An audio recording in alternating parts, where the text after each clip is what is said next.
Olá, meus queridos alunos, vamos para mais uma aula aí, vamos falar um pouco sobre o período regencial, né? Já vimos aí um pouco sobre a vinda de Dom João VI para o Brasil.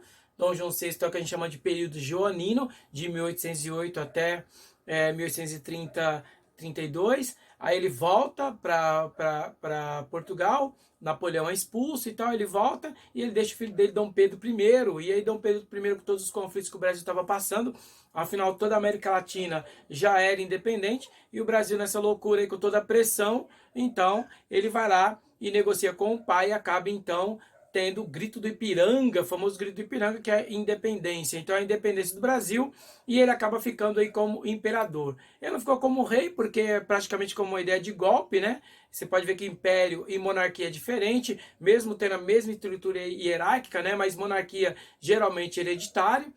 No caso do Império, geralmente são golpes, né? E no caso ele deu o golpe no próprio pai, entre aspas, claro que tinha toda uma ligação política, afinal o Brasil estava deixando de ser colônia portuguesa, mas isso é entre aspas, porque era o filho do próprio rei, as negociações e o comércio ainda vai continuar se fortalecendo aí com a Inglaterra e também com o próprio Portugal, que vai cobrar aí toda uma dívida aí que o Brasil vai ter por motivo dessa independência.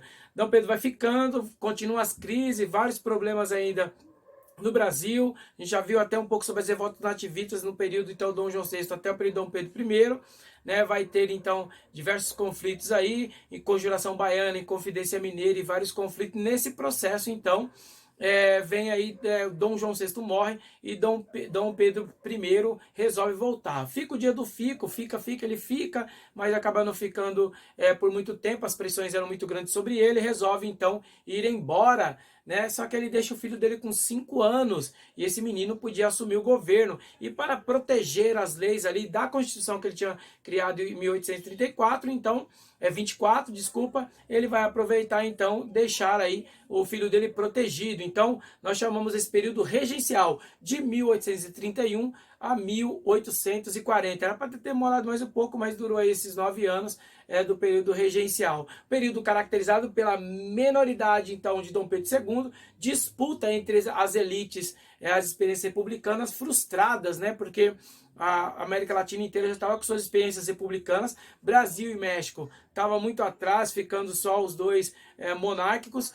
O México já estava resolvendo esse problema e o Brasil ainda tinha todo esse processo complicado. Já havia esse desejo grande de república, mas ainda não tinha chegado. Então, o período regencial é regência, como se fosse mesmo uma ideia de um maestro, só que no caso aqui não seria um, seriam 3 maestros, né? 3 regentes aí, regência trina, nesse período aí para organizar. E nós tínhamos alguns partidos importantes aí, nós tínhamos os liberais exaltados, né? Que queriam um poder político descentralizado, mais autonomia para as províncias, agora deixa esse capitanias hereditárias, passa a ser províncias, né? Desde Dom Pedro I com a independência, o Brasil passa a ser província, depois de província na República se torna estados. Então, queria uma liberdade maior para as províncias, que nós chamamos de descentralização do poder, né? A maior parte, então, o maior poder para as províncias.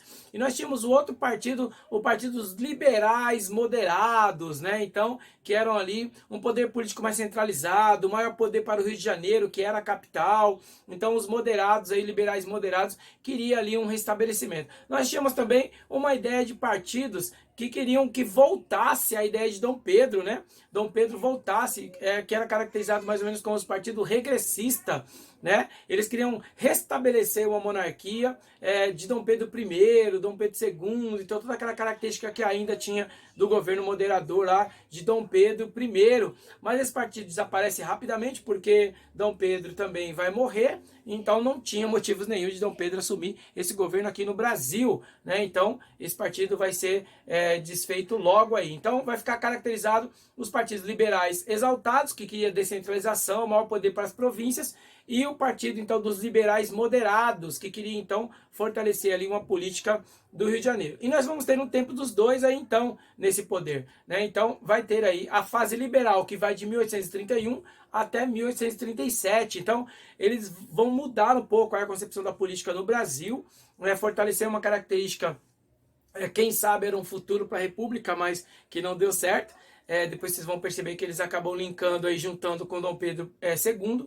né? Então, o que eles fizeram de importantes? Medidas descentralizadoras. A primeira ideia era tentar mudar a Constituição, né? Tentar eliminar aquela Constituição de 1824, que tinha então a ideia de unificação e o poder total ali do governo moderador do imperador, Dom Pedro I, mas não tinha como mudar, então a Constituição, então eles criam um ato adicional de 1834. Esse ato ele foi de todas as leis criadas ali o mais importante, porque é aí que vai caracterizar essa liberdade maior para as províncias, né, libertando e liberando mais as províncias aí, em todo o aspecto econômico, cultural, e também o poder, né, quase de Estado aí. Então, que é uma característica dessa fase liberal. Vão criar o Código para o Processo Criminal, juízes eleitos pelos cidadãos dos municípios, tá vendo? Ó, já criando uma base de um código nacional. Vai criar também a Guarda Nacional, mas aí tem toda uma estratégia por trás. É um instrumento de repressão política, né? Depois nós vamos ver aqui, vai acontecer diversos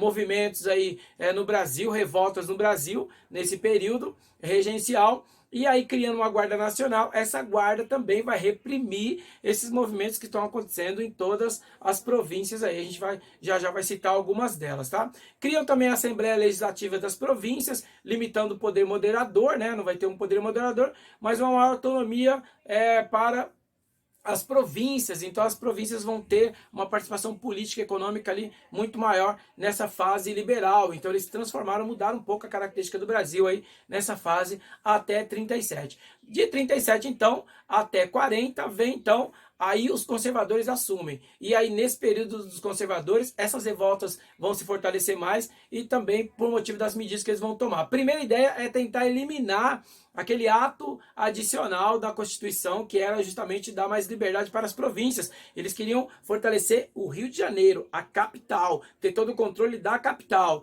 Então, vai tentar criar essas medidas mais centralizadoras aí, o tal do unitarismo, né? Reação também de várias províncias e intensificação das revoltas nesse período, como as revoltas sociais, com as principais revoltas como a cabanagem no Pará, a balaiada no Maranhão, sabinada na Bahia, farroupilhas no Rio Grande do Sul, né? Então vão se fortalecer muito. Depois a gente vai falar um pouco sobre essas revoltas também. É o início de conflitos aí, de revoltas, mais as camadas populares, principalmente a balaiada e a cabanagem. Aí vai ser uma característica muito forte da população mesmo mais pobre.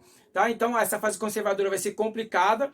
Eles tentam aí manter, só que aí aqueles que eram os liberais mais exaltados, agora eles decidem, percebe que é a hora então de se unir e tentar fazer alguma coisa. É aonde, em 1840, eles decidem então se unir aí com uma ideia de Dom Pedro II para o governo. Ele tinha 14 anos, então eles começam a unir e falar, ó, vamos colocar esse cara de volta no governo. Já não era mais uma regência trina, era regência una, mas esse regente uno não podia ter o poder moderador que o Dom Pedro I tinha, porque não ia mexer na Constituição. Então tem todo esse atrito, essas revoltas acontecendo em diversas províncias. O Brasil já se espalha sobre essas ideias dessas revoltas, então havia aí essa concepção. Então, esse partido agora que virou partido progressista, né, que eram os liberais exaltados, acaba se fortalecendo como o partido progressista. A ideia então agora é apoiar Dom Pedro. Dom Pedro II aceita essa ideia com 14 anos, e aí então agora eles precisam colocar esse menino no governo. E como ainda tinha essa característica de monarquia no Brasil, o povo necessitava de um rei, entre aspas, ainda essa ideia ainda era muito forte, né, de parecer com a Europa, então era muito mais fácil. O partido agora que é chamado de regressista, que era esse partido então dos liberais moderados, acabam então ficando com as mãos amarradas ali sem saber o que fazer. E agora, vai mudar a Constituição? Porque na Constituição o menino só podia assumir com 18 anos e ele só tem 14. Não dava para mudar a Constituição. Então eles criaram então esse movimento, e aí então Dom Pedro I aceita e ele acaba entrando no governo com o apoio dos liberais exaltados, que agora são os progressistas, e acaba assumindo o governo junto, claro, com o Dom Pedro, com essa parceria com ele. E aí, esse período, como não mudou a Constituição, então foi chamado de golpe, foi um golpe de Estado. Por isso, esse golpe é chamado de golpe da maioridade, em 1840. Então ali concretiza a unidade territorial do Estado Nacional Brasileiro, as províncias têm a liberdade, mas agora essa liberdade volta, centraliza em Dom Pedro II. Esse cara vai ficar muito tempo no governo, né? Vai ficar então de 1840 aí até 1889, quando vem as ideias de república no Brasil. Ficou muito tempo, viajou muito, né? E aí não dá pra gente falar sobre ele, a Guerra do Paraguai, as três leis que ele tentou criar aí com a ideia da escravidão, com a pressão inglesa, e não queria acabar a escravidão com pressão dos cafeicultores. A gente vai falar um pouco sobre ele depois, porque é uma aula um pouco maior e não daria tempo da gente falar tudo isso nesse período aqui com ele, tá bom? É isso então, galera. Espero que vocês tenham gostado aí desse período regencial. Tem que ser um pouco curto aí, tá bom? É isso, a gente vai se falando depois, a gente tira as dúvidas lá na aula ao vivo no Teams, beleza? Boa semana, bons ventos, fiquem com Deus e até a próxima aula. Valeu, galera!